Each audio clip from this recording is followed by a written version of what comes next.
Welcome to the Wally Show Aftercast. All those things we did not do on the show today, but we saved for you because we love you. I am going to not be here for the next 2 days. I think Betty Rock's taking off as well, and so that means that there won't be an Aftercast or a podcast for Thursday and Friday. I apologize. And then Monday as well, because that is a federal holiday now. Juneteenth, we will all be off for that. We had a conversation in in one of our meetings the other day, and it was an honest conversation. Like, I really feel weird about taking Juneteenth off. You know, like, because the whole thing is given it off. Yeah, it is. The whole thing is to celebrate the, abolition of slavery, and like it's a big thing in the black community. Like, and it's become a holiday that is celebrated more and more. But like most holidays, what happens is like Veterans Day, Memorial Day, all these things. We love it to have a day off and go cook, and hang out with our friends and our family and stuff like that. And you don't really celebrate the holiday, especially if you're not connected to it, And so for me, I really honestly, I feel weird about taking Monday off. I'm going to, but it feels weird, right? Am I crazy in this? No. Okay. I don't think I felt anything until you brought it up. Okay. And it's one of those things where I think if you think about it, yes, it's weird. If you just sit there and have a Monday off, then it's just a normal day. But I honestly think it's probably important to think about it in a way. Well, companies and organizations honoring it and making it a holiday inside of their company, I think is a good thing, especially if you have African American, employees. I think it's a good thing. I think it's a good thing that companies show, okay, this is important. But again, like every holiday, it really does turn into a barbecue day, for most people. And so that's just, to me, what felt weird. And I'm honestly kind of surprised in this woke world that we live in that somebody hasn't been like up in arms going, why are white people taking this off? You should be working. This isn't your holiday kind of thing, which you can't really do that, but I could see people making that case, So anyway, all of that to say, no Aftercast on Monday. But we'll be back on Tuesday. Yes, we will. If you want to get a piece of Google's money, you can do so. By joining the class action lawsuit. Apparently, Google had shared some of your private information if you had been on Google and you clicked on a link from a search from October 2006 to September 2013. So that should cover just about everybody in America. Yeah. We all Google everything every day. How much money do I get? Well, we'll get to that. Okay, so it's not going to be much. No, Google has agreed to pay $23 million to one lucky person. No, I would much rather it be a lottery like that. Yeah. Like, that would be way better to me if they went, chance. Okay. Yeah, I think that would be a great way to handle it personally, because if you go through the steps, you have to go to this website, opt into the lawsuit, which I'm sure there's a bunch of paperwork, and you might even have to prove that you had Googled something from your history or something like that in those times. But you will get paid, and they say that you will make enough money to maybe retire, maybe buy a vacation home, or buy some milk and eggs. Which do you think that is? Probably milk and eggs. Yeah. Yeah, $7.70 a person. Oh, come on. That's not even worth my time. No, it's not worth the time to fill out the paperwork. Do the lottery. Yeah, I know. That's what I'm saying. Like, that would be great. I think most people would be like, yeah,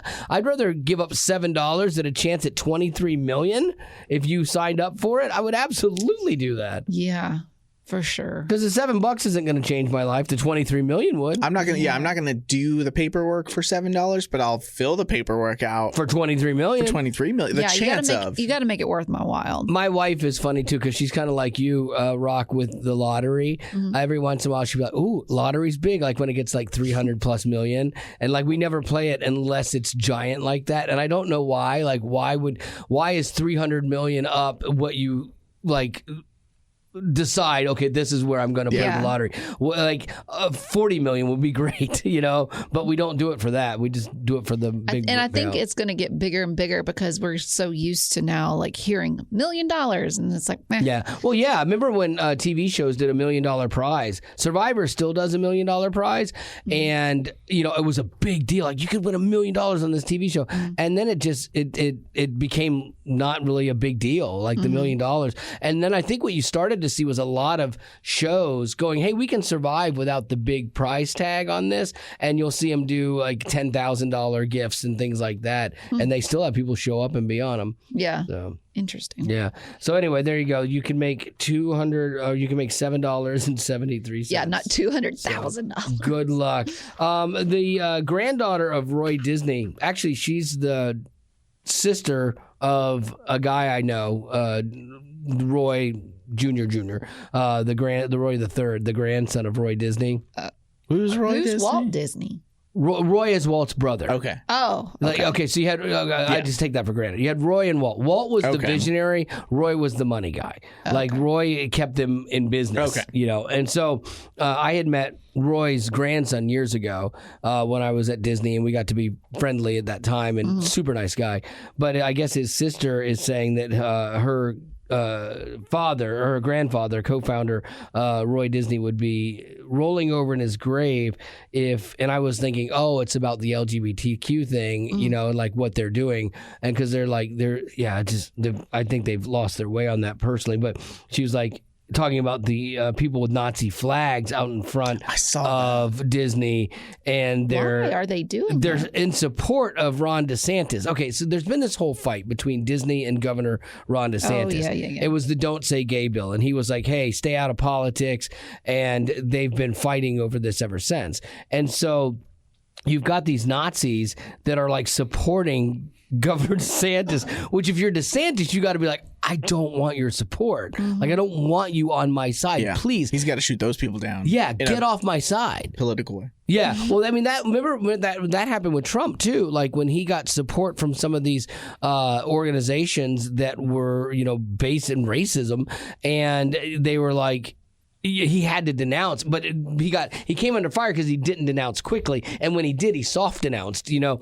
And so you can't have these people on your side. But I was thinking it was really sad, you know, because she was watching this video and driving by, and you see these giant Nazi flags out, and then you got Mickey in the background and stuff, and it's so jacked up. Yeah. And I get that they're making a statement, but I also feel like you got families and kids going there. And just like I don't want the LGBTQ stuff forced on kids, I certainly don't want Nazi propaganda forced on kids either. You know, like, that's not better. Like, that's not winning. Like, even if you're against LGBTQ, which again, you can be against it without hating the people. You can be against that movement, and it's okay. But they won't let you say that.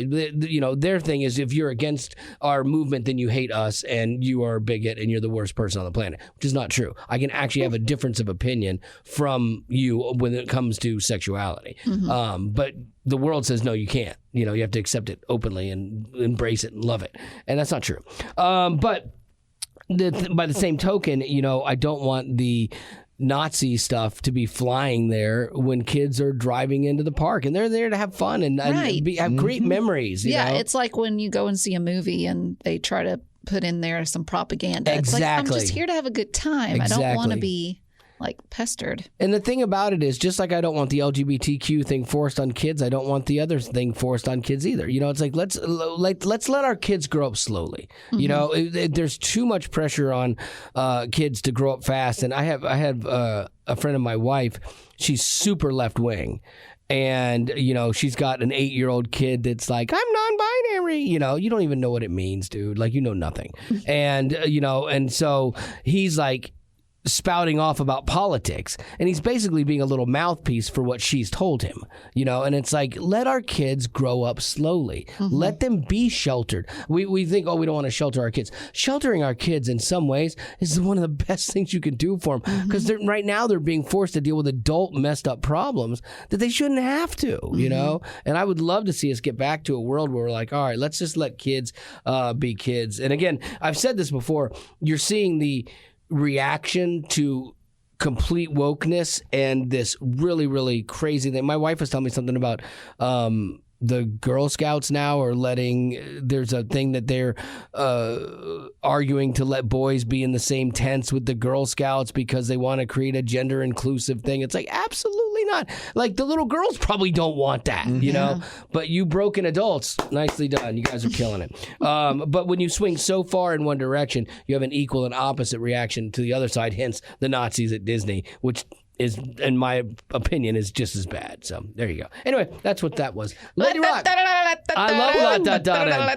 I love La Da, because I don't get to do this on the show because we've just killed Christian radio. We've destroyed it. Wow. Yeah, I know. You just went. I know. Well, we've destroyed it. We've made it like in this whole thing where we've got to be all happy and sunshiny and positive all the time, and it's killing my soul. This is one of the only places we can still do somewhat of what I'd like to do, but on the air. But like in this format, we go way farther than anybody else. But even that's been watered down, diluted, and pulled back from what it was when I started here 16 years ago. Are you saying this because we had some stuff today that you have been like, nobody else would play that today?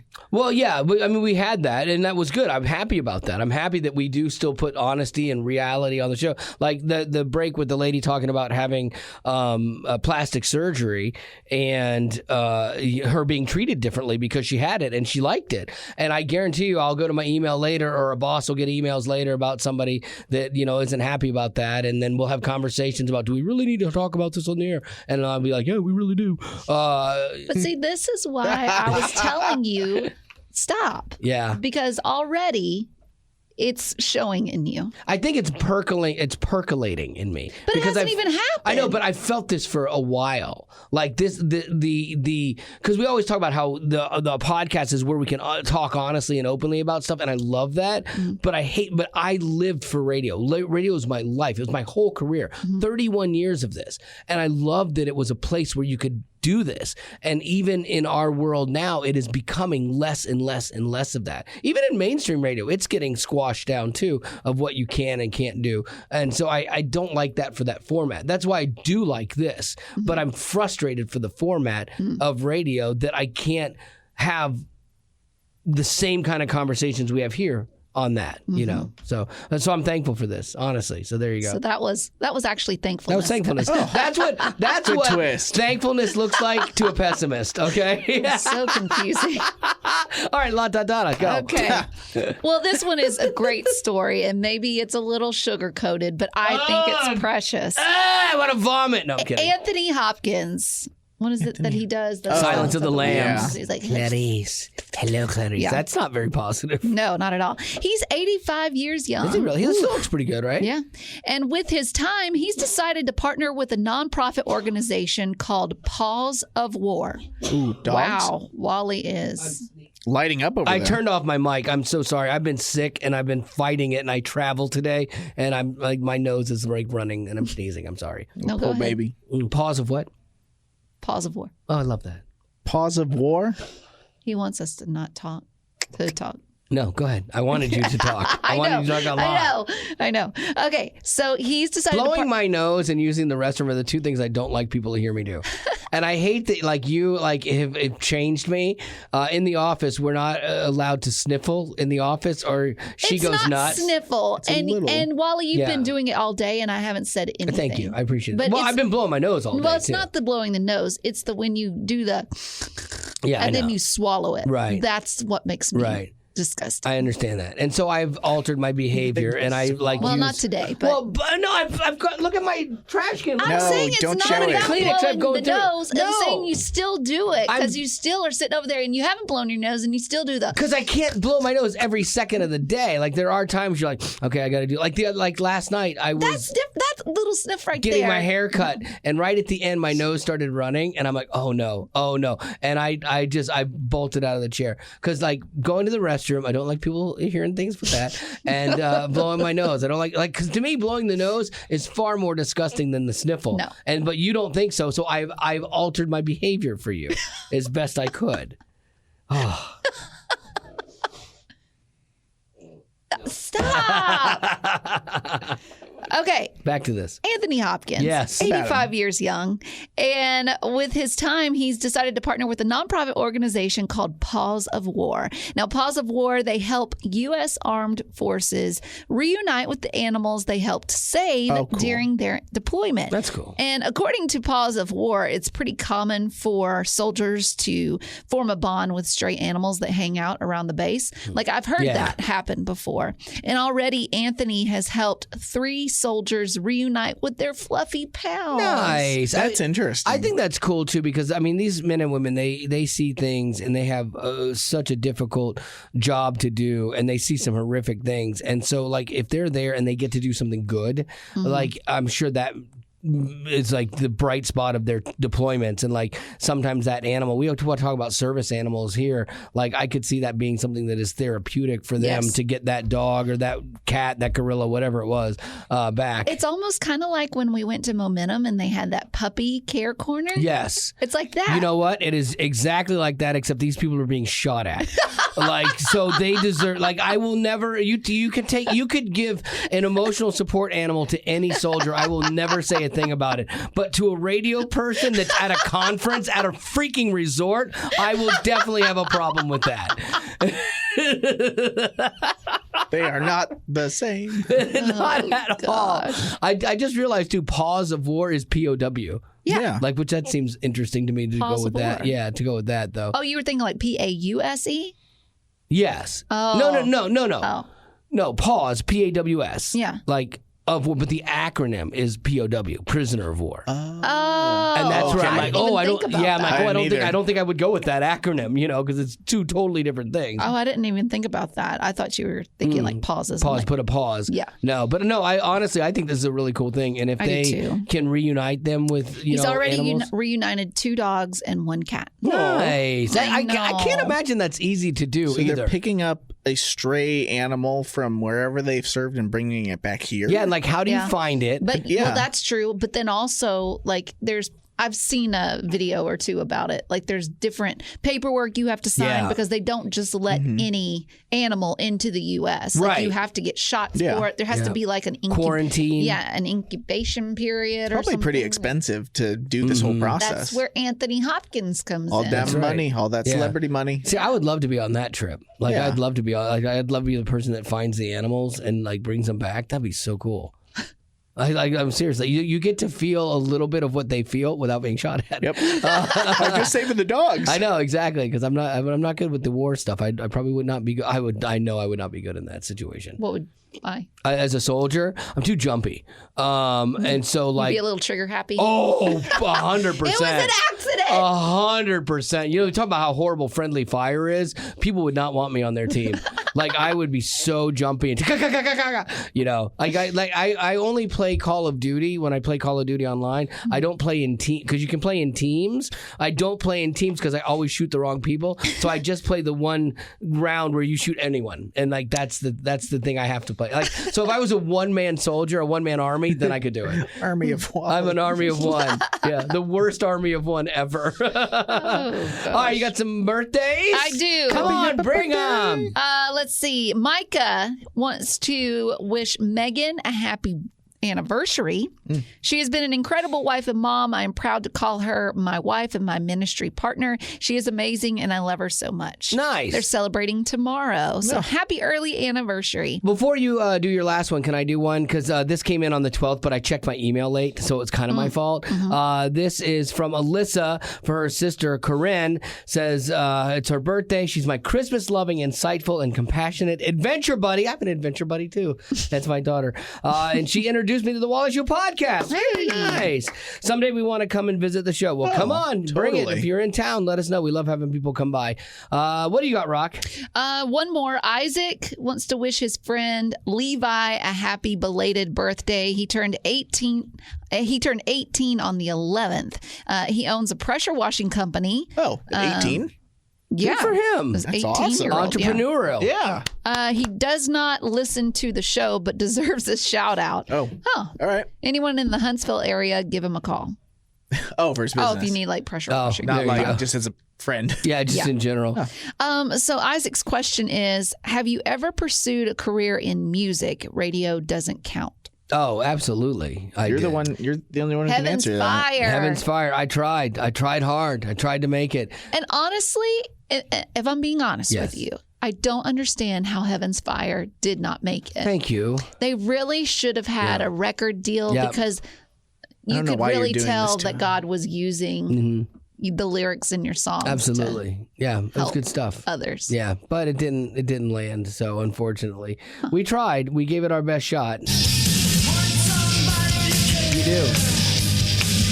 somebody to love you like you are. Somebody who's there to pick the pieces up when you fall. You die for. Yeah.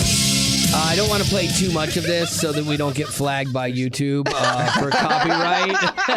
They'll be like, let it go. Yeah, the one thing they don't flag us on. They're like, they need the publicity. Oh, We'll leave it. absolutely. Those yeah. poor guys. Like, I really wanted to do that. Like, that was what I wanted to do, and it just did not happen. Did y'all get a van or like a tour bus? No, we never got that far. We toured, like, we played all around, like, Florida. We opened for some other, like, bigger bands, but yeah, it never went. What sad. went into the decision to choose that name, Heaven's Fire? Which I get, it's rock, it's kind of Christian, but like what went into that? I came up with it you from I came up with it from there was a Kiss song called Heaven's Fire at the time. A little copyrighty. Exactly. And so I was like, oh, you know what? That inspired me. I'm like, oh, Heaven's Fire, it's that passion that you have for heaven. And it sounds like fire. So yeah, so it was pretty 80s. So you yeah. get a tattoo? I know. Would you get I a didn't. tattoo? Oh, A Heaven's Fire Get tattoo. another Yes, tattoo. yes. I should get a Heaven's Fire tattoo. Yes, that would be a good thing. And then have the rest of the band do it too. Yes.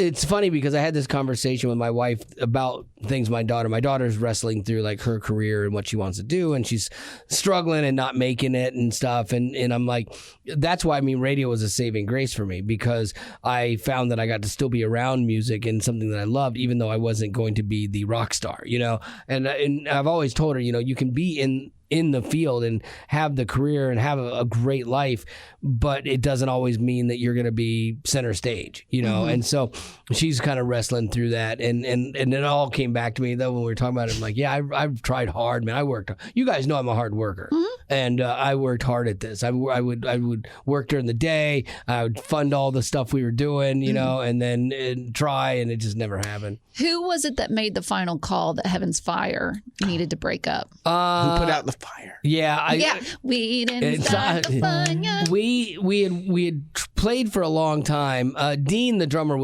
he'd still be playing with me, I think. What's he doing now? He's still working in auto parts in Florida. Yeah, classic Dean. Yeah, totally Dean. And so like he would drive an hour to practices and stuff because he lived farther away. Yeah, he was great. Awesome. But Chris, the guitar player, he decided to go back to college.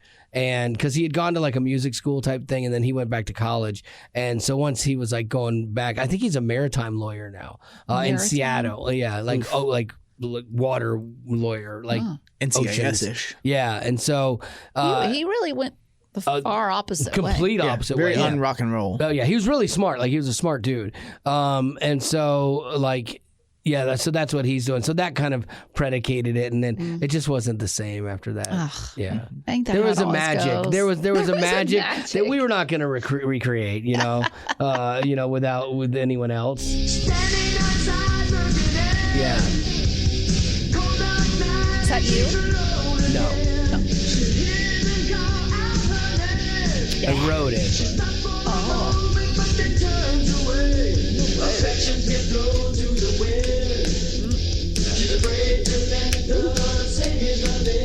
Big harmonies. Big harmonies. Love it. So good. I need a band t-shirt. So good. And Oh, we poster. should make Heaven's Fire t-shirts. Oh, we can take your poster and like put it on like use it as like a decal. Oh, that'd What's be really cool. funny is Gavin and I were talking to our boss Scott yesterday about like promo items to give away and stuff, and he was like, "You need to come up with something that is specific to the show, That would be it. and like a big item that you want to do." that'd And be I'm hilarious. like, and right now it's all coming full circle. That's totally the it. Heaven's Fire t-shirts. We would sell out. And we make them look vintage and old, like they do with like all the ones at Target. Yes. Oh, my glory. Little wash. Oh, Yeah. that'd Making be crop good. tops. Yeah, oh, absolutely. And for an extra $5, you get a matching 7 belts. Yes. An And for an armband. extra 10, you get it signed by the bass player. That's right. Exactly. So good. All right. I think that is going to do it for our Aftercast. I Yeah. apologize again. We're going to be out for a few days, but we will reconvene on Tuesday. Growing up in poverty has never been easy for children, but with the added challenges of the pandemic, conflict, and natural disasters, families around the world are facing an unprecedented food crisis. Unfortunately, those who are already hungry are now even more desperate. But by sponsoring a child through compassion, you can help provide life-sustaining essentials such as food and clean water. And with your compassionate support, that child can not only survive, but also flourish. You can find out how and choose a child to sponsor when you click on the compassion banner at wayfm.com.